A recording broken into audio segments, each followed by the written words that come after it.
Olá, queridos, graça e paz.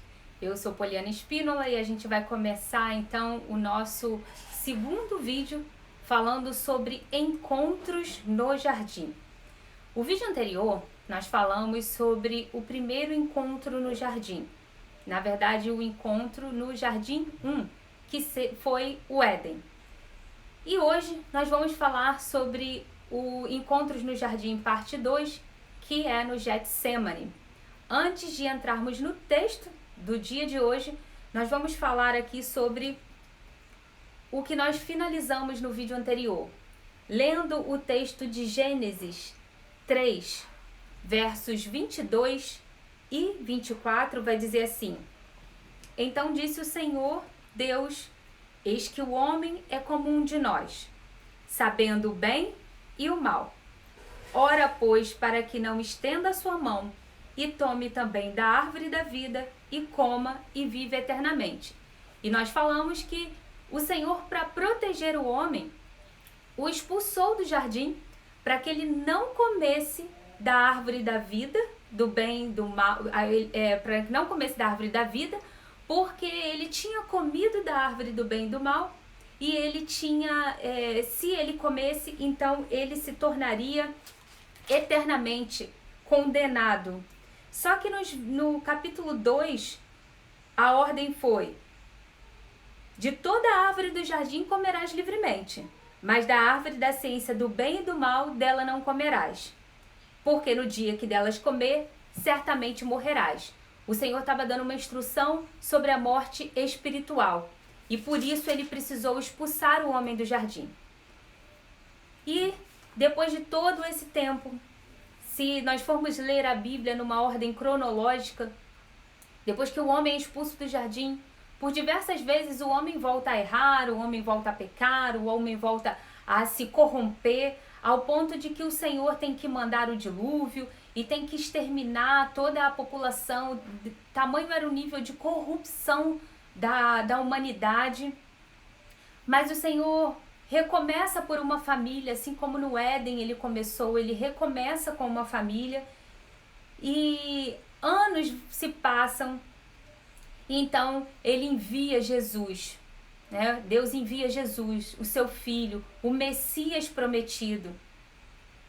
E Jesus vem ao mundo, ele é criticado, ele é julgado, até o ponto que as pessoas às vezes falam que Jesus é o plano B. Jesus nunca foi o plano B. Jesus, antes da fundação do mundo, Jesus já havia sido estabelecido como o plano perfeito. Algumas pessoas não conseguem entender isso, mas vamos pensar como uma linha do tempo. Aqui é o início, a criação do universo, a criação, e aqui, né, seria o fim. Antes do começo, o plano já havia sido estabelecido, porque a palavra diz que antes de tudo, antes da fundação. Então, Jesus nunca foi um plano B, Jesus sempre foi o plano estabelecido. E aí você vai falar: mas Poliana, como que Jesus já sabia de tudo? Sim, na onisciência dele, ele já sabia de tudo. E mesmo assim, ele não mudou, ele não deixou de cumprir a palavra dele e a missão dele. Então hoje a gente vai estar falando sobre esse plano perfeito que veio para resgatar a humanidade. Ele vem, ele prega, ele ministra, ele cura, ele salva, ele liberta. E aí você abre a sua Bíblia, por favor, em Lucas. Vamos ler o texto de Lucas. Lucas era médico. E Lucas, ele não estava no momento. Ele não era um discípulo que acompanhou e viu tudo. Mas ele busca essas fontes e, como médico, ele vai revelar esse momento no Getsemane de uma forma diferenciada. Eu vou ler 2 textos para a gente poder entender e verificar essa diferença. Lucas 22, versículos de 39 a 46, que diz assim: E saindo, foi como de costume, só para a gente entender e saindo por quê. Anteriormente a isso, Jesus tinha, aqui no texto de Lucas vai falar sobre o sermão profético, mas anteriormente a ele ir para o Getsêmani, Jesus participa da ceia com os discípulos. É a última ceia. É a ceia presencial com Jesus, é a última ceia. E logo depois que ele acaba de cear, o texto vai dizer que ele se retira e ele vai para o Monte das Oliveiras. Então, e saindo foi como de costume para o Monte das Oliveiras. E também os seus discípulos o seguiram. E quando chegou àquele lugar, disse-lhes: orai para que não entreis em tentação. E apartou-se dele cerca de um tiro de pedra e pondo-se de joelho, orava, dizendo: Pai, se queres, passa de mim esse cálice. Todavia, não se faça a minha vontade, mas a tua. E apareceu-lhe um anjo do céu que o confortava. E, posto em agonia, orava mais intensamente. E o seu suor tornou-se em grandes gotas de sangue que corriam até o chão. E, levantando-se da oração, foi ter com os seus discípulos e achou-os dormindo de tristeza. E disse-lhes: Por que estáis dormindo? Levantai-vos e orai para que não entreis em tentação.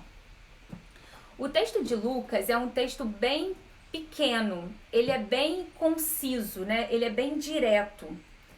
Ele é um texto diferente dos demais textos. E é interessante que quando fala aqui, e Jesus, saindo, foi como de costume. Isso mostra que Jesus frequentava o Monte das Oliveiras para orar. Jesus gostava de estar ali no Monte das Oliveiras para orar. Essa não era a primeira vez que ele ia ali para orar. E o seu último dia de liberdade, ele passou ali, naquele lugar, né? O último dia de livre, ele estava ali no Monte das Oliveiras e era um jardim. João vai falar que é um horto, né? E os outros demais textos vão dizer no Getsêmani, que era um jardim. E o Getsêmani ficava onde? O Getsêmani ficava ao pé do Monte das Oliveiras. E aí eu vou para o texto de João. Você pode anotar ou abrir a sua Bíblia aí. João 18, verso 1, vai dizer assim: Tendo Jesus dito isto, né? Ele está falando sobre a oração, o capítulo anterior está citando sobre isso. E aí ele fala: saiu com os seus discípulos para além do ribeiro de Cedron, onde havia um horto no qual ele encontrou com os seus discípulos. E é muito interessante que quando a gente vai procurar saber sobre o Vale de Cedron, o Vale de Cedron, ele é frequentemente seco no verão, mas ele transborda devido à chuva no inverno. E corre ao longo da parte oriental de Jerusalém. Se a gente voltar para o texto de Gênesis, que nós lemos no outro vídeo, na parte 1, né? Diz que o Éden, ele fica na parte oriental. Então, presta atenção. O Vale de Cedron, ele corre ao longo da parte oriental de Jerusalém, passando pelo jardim do Getsêmani e pelo Monte das Oliveiras. Então, alguém que viesse de Jerusalém, ele tinha que obrigatoriamente cruzar o ribeiro para chegar ao Getsêmani. Isso faz uma conexão do Éden com esse momento do Getsêmani. E aí eu quero te lembrar, se você não assistiu o outro vídeo, é importante que você assista para você entender, porque no outro vídeo a gente vai falar que quando o homem peca, o homem, para se esconder e para se cobrir da vergonha, ele pega folhas de figueira e faz roupas para si, faz aventais, né? E Deus, ele sacrifica um animal e faz das peles a roupa para cobrir o homem. Era o primeiro sacrifício que acontecia, apontando já para a cruz. E aqui, quando Jesus está no Getsêmani, esse apontamento do ribeiro de Cedron, que passa desde a parte oriental, da onde vinha o Éden, da onde estava o Éden, até aqui. Ele vai passar, né? O rio vai passar exatamente aonde é o Monte das Oliveiras. Que tremenda essa revelação que faz esse link. E o que é o Monte das Oliveiras? Que jardim é esse? Esse jardim, principalmente, você identifica de cara que ele é um jardim de oração. Jesus foi para o Getsemane para orar. Jesus foi ali para ele estar em secreto, ele está em silêncio. E perceba que o texto vai dizer que ele pega 3 dos discípulos e leva com ele. Mas também é um lugar de entrega. Porque o texto de Lucas vai dizer que, vamos voltar ao texto de Lucas, o texto de Lucas vai dizer que ele disse, orai para que não entreis em tentação. E ele começa a orar e ele disse, Pai, se queres, passa de mim esse cálice. Todavia não seja feita a minha vontade, mas a sua. Eu vou voltar aqui. E apareceu-lhe o anjo e o confortava, e o texto continua. E posto em agonia, orava mais intensamente, e o seu suor tornou-se em gotas de sangue. Tamanha era a angústia, tamanha era a dor, tamanho era o aperto de Jesus naquele momento, que ele sua gotas de sangue.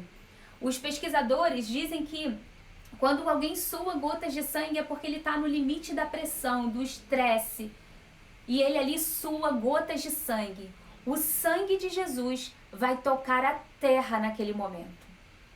O primeiro derramamento do sangue por causa do homem foi para que ele fosse vestido. Agora Jesus começa a derramar o sangue começa a tocar a terra, o sangue de Jesus, apontando para aquilo que ia acontecer mais adiante. E aí, se a gente for ler, por exemplo, o que Mateus escreve, Mateus vai falar o seguinte, Mateus 26, versículo 36, vai dizer assim, olha, Jesus chegou com eles a um lugar chamado Getsemane e disse, assentai-vos enquanto vou além orar. E levando consigo Pedro e os 2 filhos de Zebedeu, começou a entristecer-se e angustiar-se muito. Então disse, a minha alma está cheia de tristeza até a morte. E aí ele falou, ficai aí e vigiai um pouco. Ou seja, ele saiu da Páscoa, da onde estavam os 12, levou 3 consigo, deixou 3 orando e falou, fiquem aí que eu vou mais ali orar. E se retirou em secreto para orar. E indo um pouco adiante, prostrou-se sobre o rosto e disse, meu pai, se é possível, passa de mim esse cálice, todavia não seja como eu quero, mas como tu queres. É nesse momento aonde Jesus começa, que Lucas vai dizer que ele começa a derramar gotas de sangue. Por quê? Porque naquele momento, Jesus estava, a humanidade dele, ele como homem, ele na verdade, ele estava ali orando ao Pai, dizendo assim, eu sei que está chegada a minha hora. Eu sei que agora eu vou cumprir aquilo que eu vim para cumprir. Mas se for possível, passa de mim. Se for possível, me faz passar esse momento. Me faz não viver esse momento. E aqui tem um segredo, além da oração. Porque quando a gente chega no Getsemane, é o lugar onde a gente precisa estar em secreto com o Senhor. É o lugar onde a gente precisa abrir mão da minha vontade para cumprir a vontade de Deus. A vontade do Pai. Quando ele se entrega, ele fala, contudo não seja feita a minha vontade, mas a sua vontade. Ele está falando assim, eu não quero. Mas se essa é a sua vontade, Pai, seja feita a tua vontade. Queridos, o que nós temos aprendido sobre a oração do Pai Nosso? Pai Nosso que estás nos céus, santificado seja o teu nome. Venha a nós o teu reino, seja feita a tua vontade. Será que a gente ora, seja feita a tua vontade e quer cumprir a vontade do Pai? Em João, eu gosto muito de João. Eu sou, de todos, eu prefiro e gosto assim de ler João, Porque João tem uma visão acerca de Jesus que nenhum dos outros evangelhos tem. João vê Jesus como o soberano mesmo, o sobrenatural, né? Aquele que é tão tremendo. E João, antes de escrever sobre o Getsemane, ele vai falar sobre oração. E quando ele chega e vai falar sobre Jesus, contando ao longo do tempo sobre Jesus, se você quiser anotar aí, João 6,38, bem antes, né? Relatando um pouco sobre a vida de Jesus, João vai falar assim, Jesus está dizendo, né? Eu sou o pão da vida, e aquele que vem a mim não terá fome, quem crê em mim não terá sede.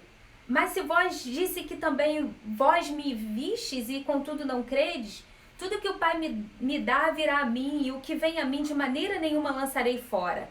E aqui está mais uma vez o segredo, porque eu desci do céu, não para fazer a minha vontade, mas a vontade daquele que me enviou. E a vontade do Pai que me enviou é essa, que nenhum de todos aqueles que me deu se perca, mas que o ressuscite no último dia. A chave da questão aqui é que João está dizendo, relatando que Jesus está falando, eu não vim aqui cumprir a minha vontade. Eu não vim aqui fazer aquilo que eu quero. Eu vim fazer aquilo que o Pai me ordenou, aquilo que o Pai me mandou. Então, quando Jesus está no Getsemane, suando sangue, e ele está orando, ele está dizendo, eu vim cumprir a vontade do Pai. Então, Pai, se for possível, passa de mim esse cálice, mas não, se não for, cumpra a sua vontade na minha vida. Ele estava se entregando. Ele estava se entregando. Getsemane é lugar de entrega. Até que ponto nós temos nos entregado à vontade verdadeira do Pai para as nossas vidas? Estudando sobre ser servo, a gente vai ver que a Bíblia vai falar, principalmente Paulo vai falar sobre o ser escravo. Era você falar assim, eu não tenho outra escolha a não ser me entregar. E eu me entrego, eu prefiro ser servo, eu prefiro servir. Eu prefiro que você seja meu dono e você me guie.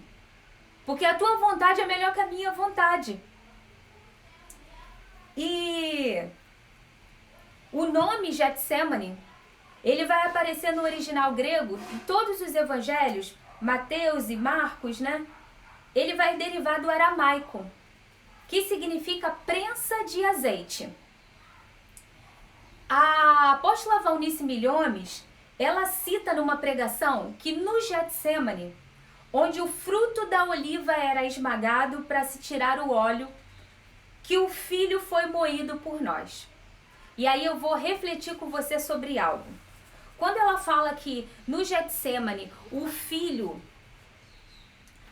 fruto da oliva, ele é esmagado, vamos lá, a gente está no Monte das Oliveiras. A prensa, ela é usada para espremer a azeitona, certo?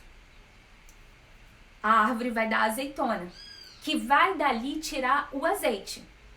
É assim que a gente tem o azeite, para se extrair o azeite. Só que ele não tem escolha a não ser ceder. Quando a azeitona ela é espremida, amassada, ela não tem para onde ir, ela tem que ceder. E ela tem que liberar o azeite que tem dentro dela. E o azeite é um dos óleos mais saudáveis que existe.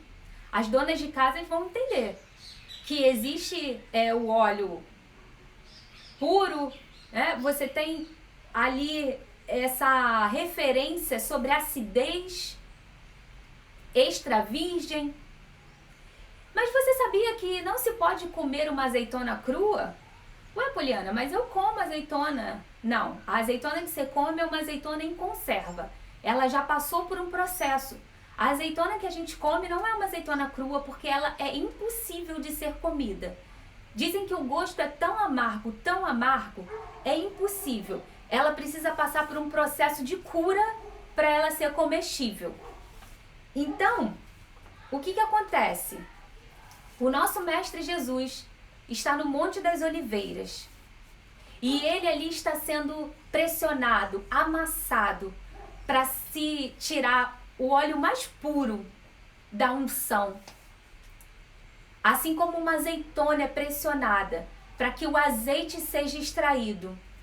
E o azeite extra virgem, que é um dos azeites mais próximo à pureza, à essência. Você está entendendo, querido? O Senhor está passando por aquele momento ali de angústia. Mas enquanto ele fala, ele ora, e ele fala, não seja feita a minha vontade, mas a sua vontade. Ele naquele momento, ele estava sendo espremido. Mas daquela pressão, estava sendo gerado um óleo puro. Uma unção pura. Uma outra referência, no livro Noiva Restaurada, a apóstola Neuza Etioca diz o seguinte: no jardim do Getsemane, a agonia de Jesus foi como a dor de parto para dar à luz à igreja. E cerca de 50 dias depois, no dia de Pentecoste, a descida do Espírito Santo selou o nascimento dela, dando vida à igreja, o povo de Deus que nasce do Espírito. Existem muitas referências sobre em que momento a igreja nasce, porque como eu te disse lá no Gênesis, já existia o apontamento para a igreja. Em Êxodo, quando ele fala sobre o povo dele, como ele já faz menção ao sacerdócio real. Mas o mais importante de tudo isso é que a grande verdade é que realmente depois desse período, o Espírito Santo vai ser liberado e vai selar esse momento, liberando unção, graça e favor. Interessante que quando Jesus ainda não estava no Getsemane, né? Antes, quando ele entra uma vez no templo e ele abre o livro para ler, ele abre justamente em Isaías 61 e ele vai ler: o Espírito do Senhor me ungiu para pregar boas novas aos quebrantados de coração, e ele vai lendo e ele fala: hoje se cumpre o que diz as Escrituras. Ele estava lendo Isaías e ele estava falando: hoje se cumpre. Mas lá no Monte das Oliveiras começa a contagem regressiva. Ele estava muito próximo a esse momento. Então, o Getsemane é lugar de oração, é lugar de entrega, é lugar de cumprir a vontade do Pai, né? Se você abrir a sua Bíblia e você for um pouquinho mais à frente no texto, você vai ver também que o Getsemane é lugar de perdão. Perdão, sim. Porque assim que ele acaba de orar, vamos voltar lá o texto, pode ser o texto de Lucas mesmo, 22, o verso 47 vai dizer assim, vou voltar um pouquinho, 42, Pai, se queres, passa de mim esse cálice, todavia não se faça a minha vontade, mas a sua. E apareceu-lhe um anjo do céu que o confortava. E pondo-se em agonia, orava mais intensamente. Quanto mais agoniado ele ficava, mais ele orava. E o seu suor tornou-se como gotas de sangue que corriam até o chão. E levantando-se da oração, foi ter com os seus discípulos.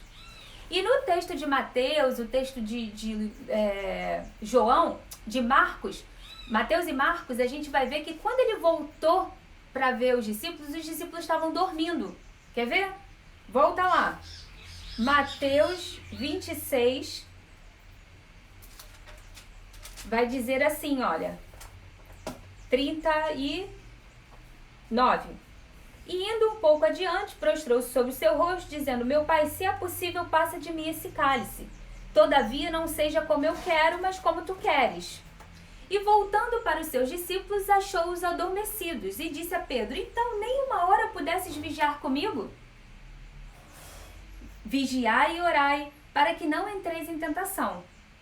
Na verdade, o espírito está pronto, mas a carne é fraca. E indo pela segunda vez, orou, dizendo: meu pai, se este cálice não pode passar de mim sem eu beber, faça-se a sua vontade. Mais uma vez ele fala ao pai: faça a sua vontade. E aí ele diz: e voltando-se, achou outra vez adormecidos, porque os seus olhos estavam carregados. e deixando de novo foi orar pela terceira vez, dizendo as mesmas palavras. Então chegou junto dos discípulos e disse: dormi agora e repousai. Eis que é chegada a hora, e o Filho do Homem será entregue nas mãos dos pecadores. Levantai-vos, partamos, eis que é chegado o que me trai. E estando ele ainda a falar, eis que Judas, um dos 12, chegou, e com ele grande multidão com espadas e porretes vinha da parte dos príncipes dos sacerdotes e dos anciãos do povo. E o traidor tinha lhes dado um sinal, dizendo: o que eu beijar é esse, prendei-o. E logo aproximou-se de Jesus e disse: eu te saúdo, Rabi, e beijou-o.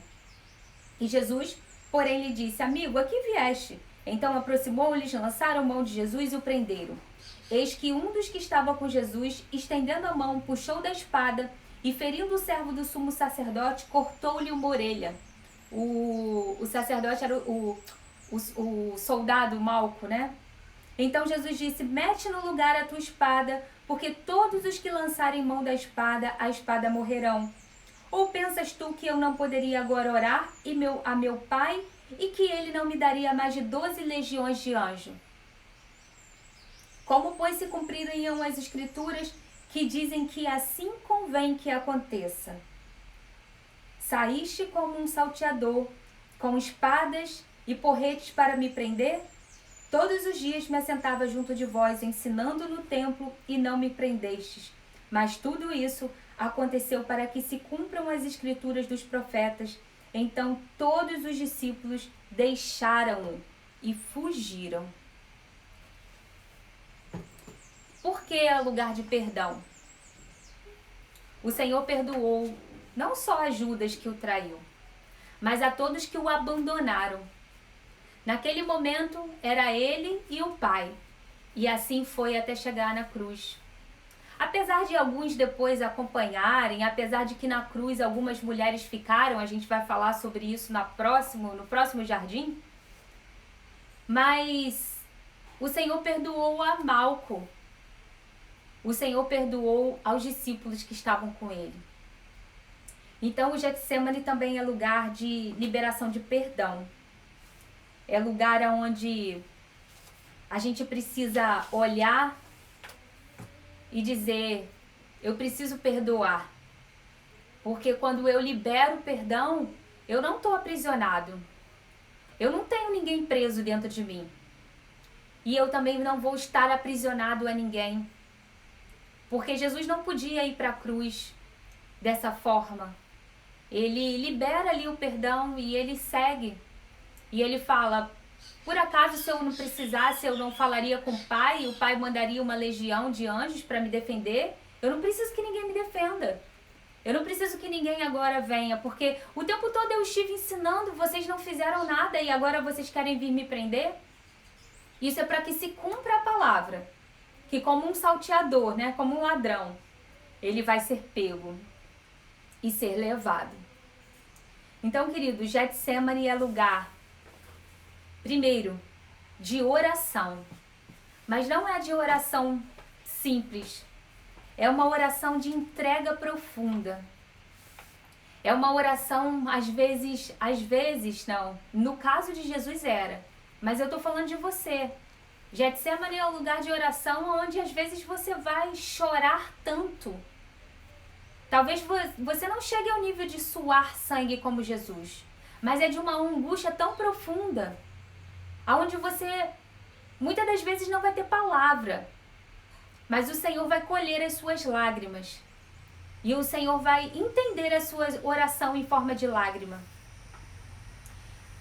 Porque o lugar de Getsemane, o jardim de Getsemane, é lugar de entrega. É lugar onde a morte começa a acontecer. Como assim? A morte daquilo que você não quer matar. Aquilo que você sabe que precisa morrer dentro de você, mas você não iria lá crucificar. Então, nesse momento do Getsemane, é no lugar onde você fala: eu sei que eu preciso, eu não quero. Se possível, Senhor, eu gostaria que passasse de mim esse cálice, mas eu preciso passar por isso. É uma entrega, é uma renúncia, eu preciso matar isso.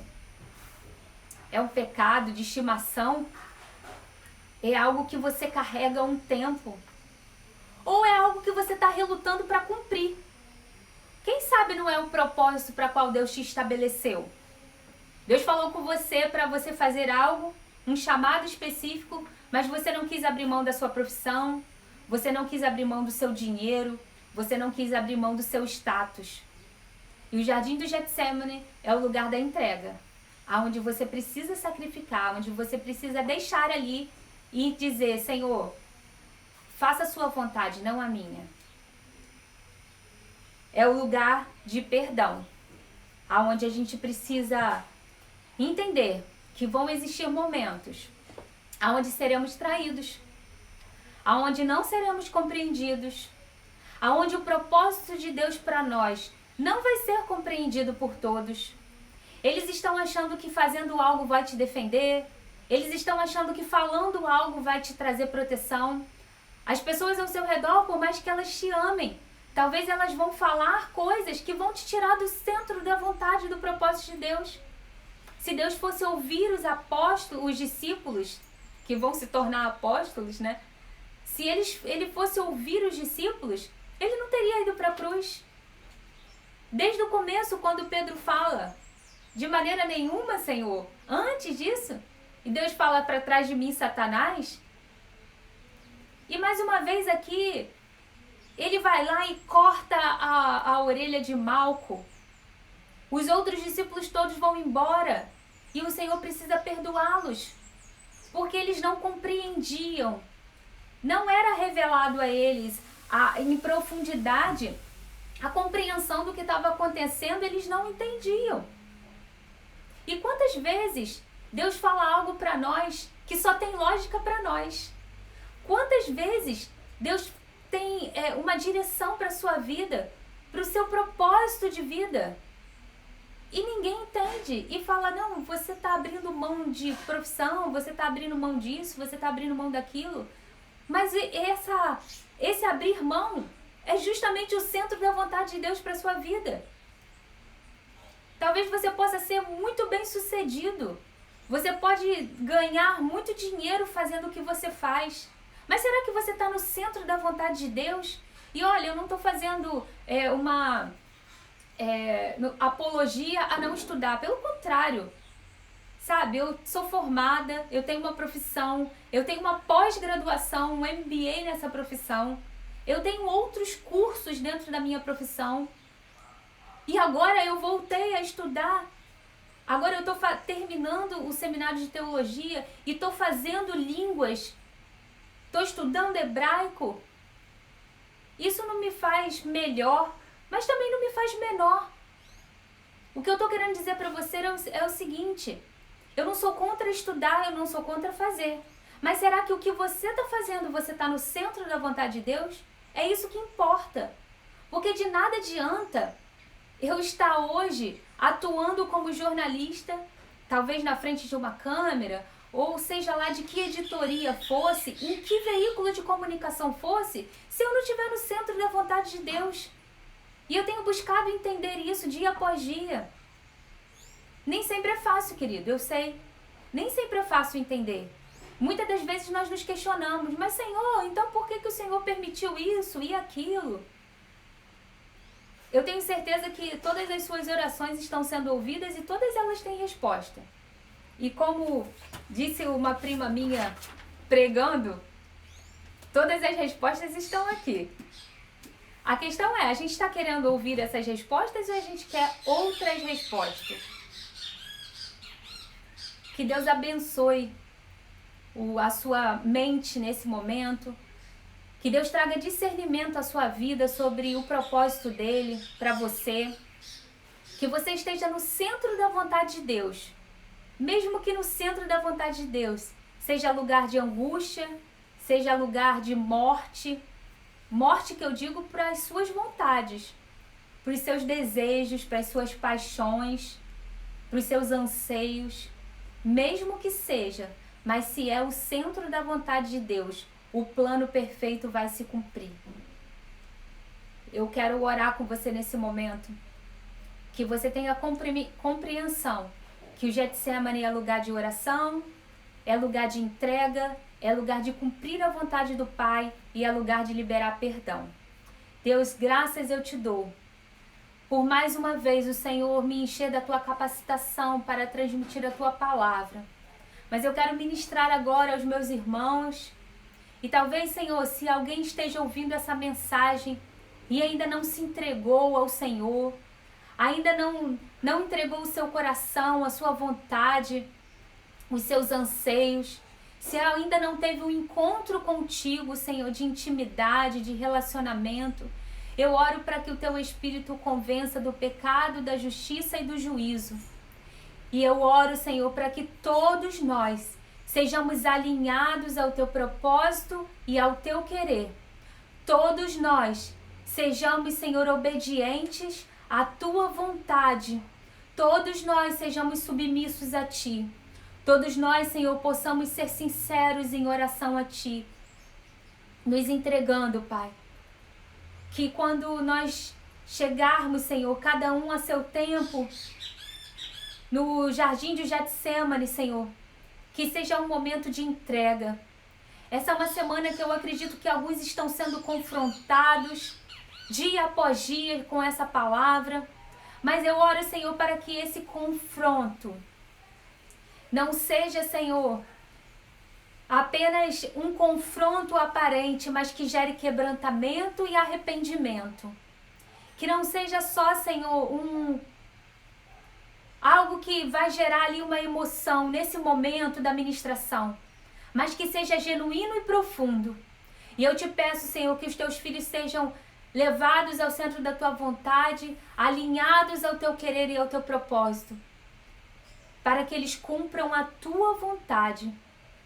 Deus, assim como o Senhor orava, assim como eu e o Pai somos um, eu oro a tua palavra também, Senhor, faz-nos um, assim como o Senhor e o Pai, como Jesus e o Pai eram um. Faz-nos um também em ti, Deus. Nós queremos ser um no Senhor. Faz isso em nós. Nos dá esse discernimento. Faz gerar em nós, Senhor, aquilo que o Senhor quer, para que nós sejamos pessoas, Senhor, totalmente tratadas diante de ti, Senhor. Sem máscara, sem véu. Senhor, aonde só nós e o Senhor, aonde o Senhor nos conhece na profundidade. Eu oro para que seja assim, Senhor, para a glória do teu nome. E mais uma vez eu oro, Pai nosso que estás no céu, tu és o nosso Pai. Seja feita a tua vontade, assim, Senhor, na minha vida e na vida dos meus irmãos, como é no céu. Como o Senhor já projetou para nós. Porque a tua vontade é boa, é agradável, mas ela acima de tudo é perfeita, Deus. E eu não quero nada, Senhor, que não seja a tua vontade. Em nome de Jesus. Amém. Amém, queridos. Deus abençoe sua vida, Deus abençoe sua casa. E amanhã, próximo vídeo, a gente vai pro Calvário. Prepare-se, vai ser dia de morte. Mas não se esqueça, ainda tem mais um jardim, que é o jardim da ressurreição. E ainda tem um quinto jardim, que a gente vai falar mais à frente, tá bom? Deus abençoe, fica na paz e a gente se vê. Fica na paz. Um abraço para vocês, queridos.